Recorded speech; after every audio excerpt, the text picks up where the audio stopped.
YouTube, what's going on? It's your boy Rum Spanker, and I keep getting asked, I keep getting emails. Hey, how do you make your thumbnails? Please, can you make me a thumbnail? Please make me a thumbnail. I'm not going to make you a thumbnail, but in about 2 or 3 minutes or less, I'm going to show you how I make my thumbnails and show you how you can make your thumbnails if you've never made one before. Let's get into it.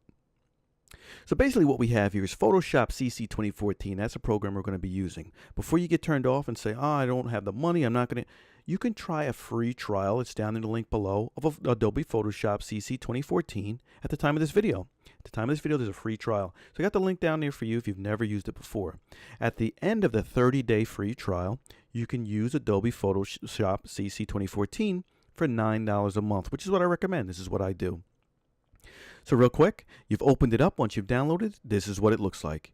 You're going to go up to the left, File. You're going to go to New. And the width and height, that's basically the size of your thumbnail. For YouTube videos, the size of the thumbnail is a maximum of 1280 for the width. Make sure it says pixels. And 720 for the height. Make sure it says pixels. Click OK. That right there is the base of your thumbnail. That's the base of your thumbnail. Now, you want to put some image. You want to put something to spruce it up.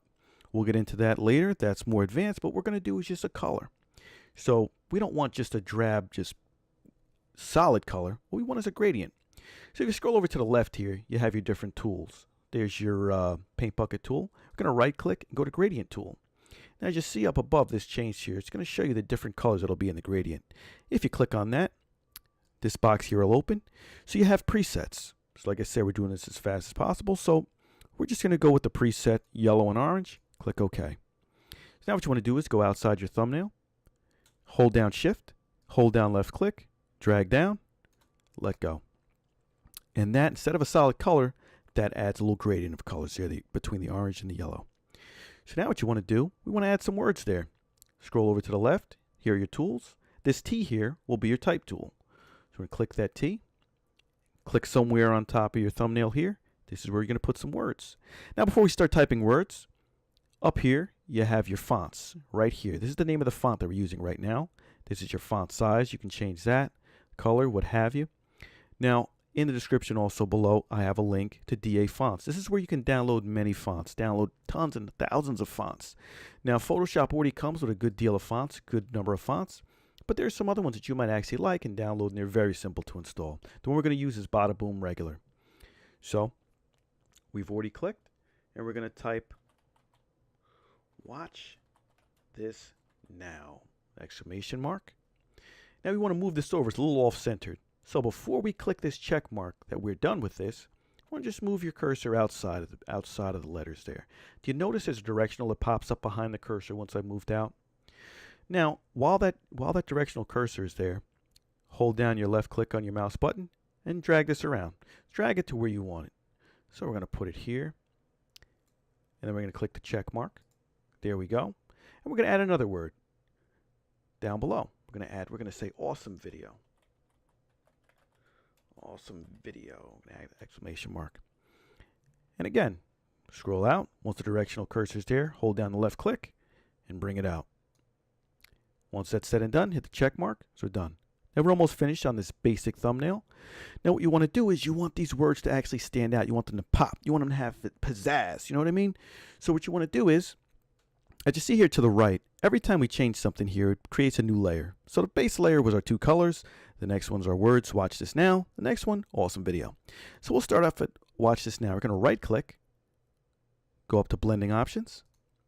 Now this will change the letters there, okay? So what we could do is we can go down and do anything that we want here basically. So we're going to pick a color overlay. Click color overlay, and you see it already shadows this out to whatever color is defaultly picked. So we're going to click on that. We're going to choose a color, whatever color of your liking. We'll choose a color that stands out here. We're going to click on that and click OK. Now we want to add stroke. Stroke adds a border to these words. So click stroke. I like stroke because it actually makes the word stand out just a little bit. So we'll go to size. We'll move it up. Let's see. Yeah, 4. 4 looks good. Now we want to put a shadow behind these words. So in the same list here, in blending options, go down to shadow, click shadow. We're going to see the whole list of shadow options here. Change the opacity. I like 100%, distance 0, spread, put it somewhere within the mid 20 to 30 range, and size anywhere between about 30. That looks good. Click OK. Now we've done that. We want to do the same exact thing for the one below. We want them to look uniform. So the one below, you want to right click on the one that you've already done on Watch This Now. Again, that's right click on Watch This Now. That's the layer style that we've already done. Copy layer style. Then go to Awesome Video, right click, and then paste layer style. And there you have it. Watch This Now, awesome video. Very simple, very basic. Last thing we have to do is save it. So you go to File, Save As, and make sure you save it. You can save it as a Photoshop file so you can edit it later, but make sure you save it as a JPEG. Okay? That way you can upload it to your YouTube channel. And you can type it whatever you want. Type first thumbnail. All right, click Save. Okay, there you have it. You're all done. That's it. That's all you have to do. Okay, guys? Thanks for watching. If you enjoyed this video, if it helped you out, please hit the like button. Like I said, this is very basic. I'm going to have more advanced ones coming up. But we got to start somewhere, right? Got to start at the bottom. All right, thanks for watching, guys.